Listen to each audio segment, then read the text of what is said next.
Hello everyone, I'm Wheelman and welcome back to the future. The game. Okay, that was terrible.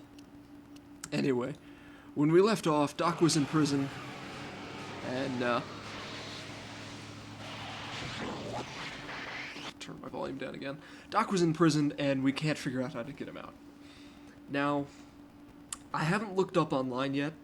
I want to try and figure this one out on my own, but I don't know. There's a hint system that I can go through. And one of the things I forgot last time is we didn't go through the dialogue option that explains why the DeLorean is back. Because it was destroyed at the end of... Oh, cool. We're right here. Hey, Doc. Psst, Doc. Let's see.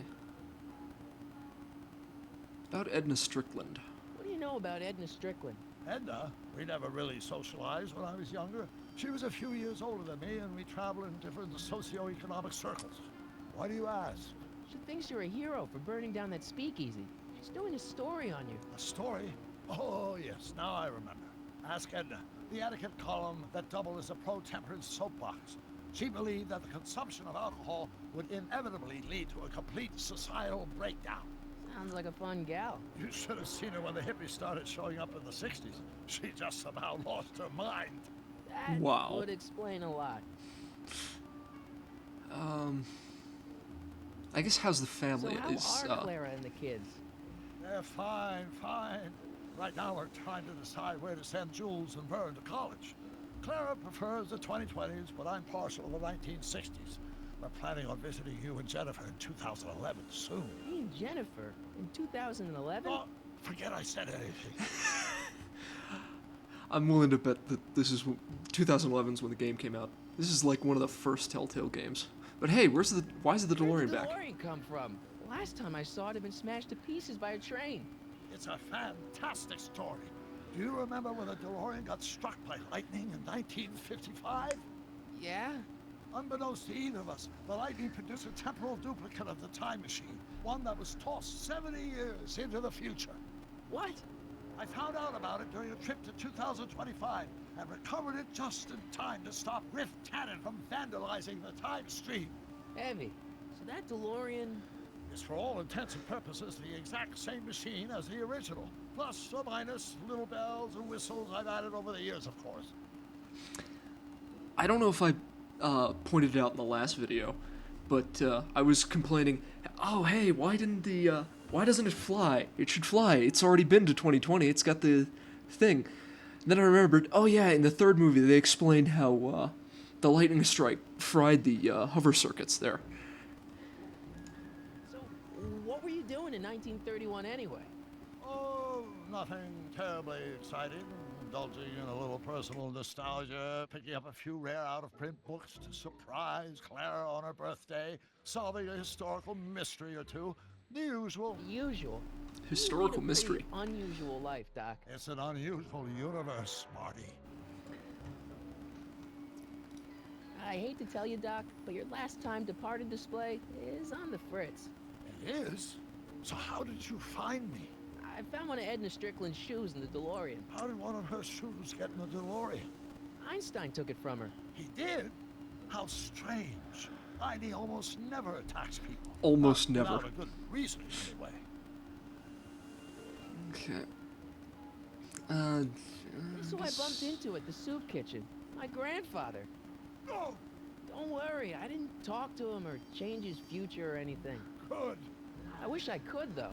This era's Tannen is treating him like dirt. Don't worry.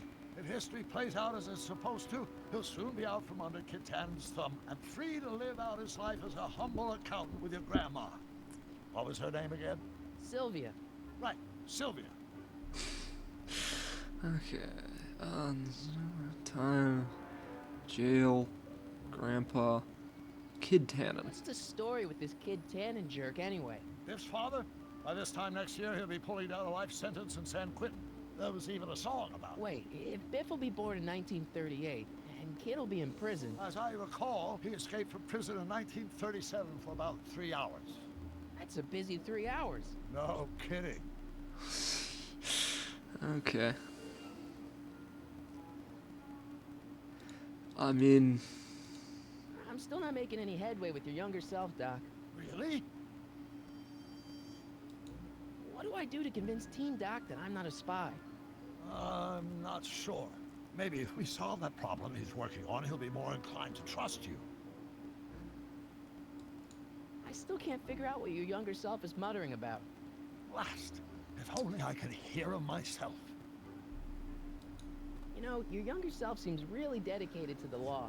It's a facade, I assure you. I had to keep up appearances to appease my father. I mean, okay. Let's talk about your younger self's problems later.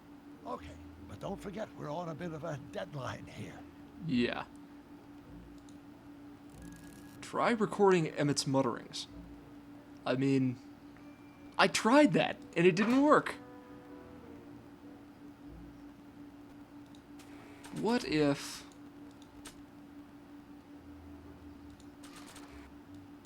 Nah.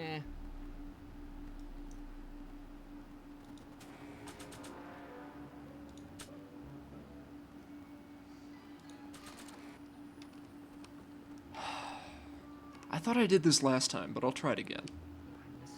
Will you just give me a chance? Harassment's a federal crime, Mr. Corleone.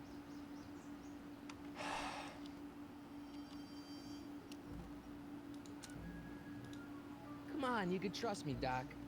Emmett, it's your future I'm looking out for. In more ways than one. What are you talking about? I'm talking about you and science. Oh, that word again! If you insinuate I'm a scientist once more, I'll sue you for defamation of character. Only if the coefficient of remains constant. Gravitational constant is variable. Wait, is that even possible? Oh, let's start. Force equals mass times acceleration, of course. That's true. But how many reasons are required to maintain constant mass if the acceleration is reduced by the inverse of the derivative of the speed relative to speed of... Will you just give me a chance? Harassment's a federal crime, Mr. Come Corleone. on. Emmett, about Don't your... say it.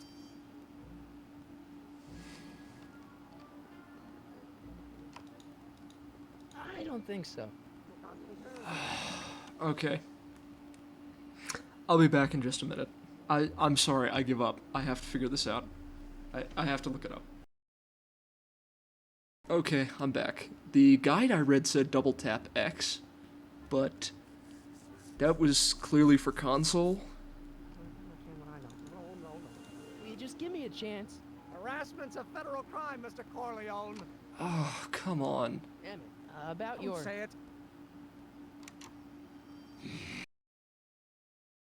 Okay. I actually watched a walkthrough. And he was standing right about here. So now we just wait for Doc to come back. Wait, is that even possible? Don't What the hell? think I did that! I did that I don't know how many times, and it wouldn't work!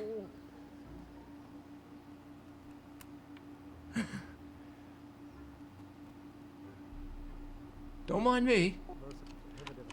Jesus Christ, let's go. I recorded your muttering. So, Doc, does this ring a bell? Oh, think, Emmett, think. H to the A multiplied by the inverse of A. H to the A multiplied by the inverse of A. Good grief! Is that me? I sound so... Young? I was gonna say intense. I forgot how wound up I used to get. Yeah, but what are you muttering about? Oh, that's easy. It's Ivanhoe's conundrum. Just tell my younger self that H equals a Hamiltonian operator. Won't giving him the answer mess up the time stream? Only if it turns out that reality is actually nothing more than a holographic illusion created by the interplay of subatomic particles on a vast two-dimensional membrane. So, It'll be fine. Alright. will you just give me a chance? Harassment's a federal crime, Mr. Corleone. Maybe H equals the Hamiltonian operator. What did you just say? I said maybe H equals the... Hamiltonian operator. Yeah. Great Scott!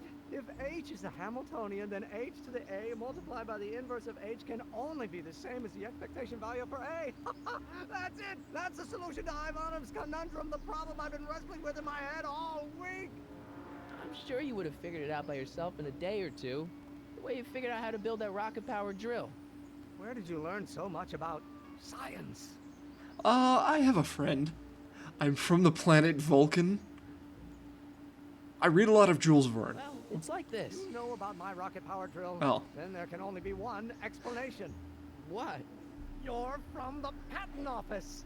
I confess I didn't quite know what to expect when I sent the paperwork, but I never expected this. Welcome! I'm at your service. What can I do for you? Oh,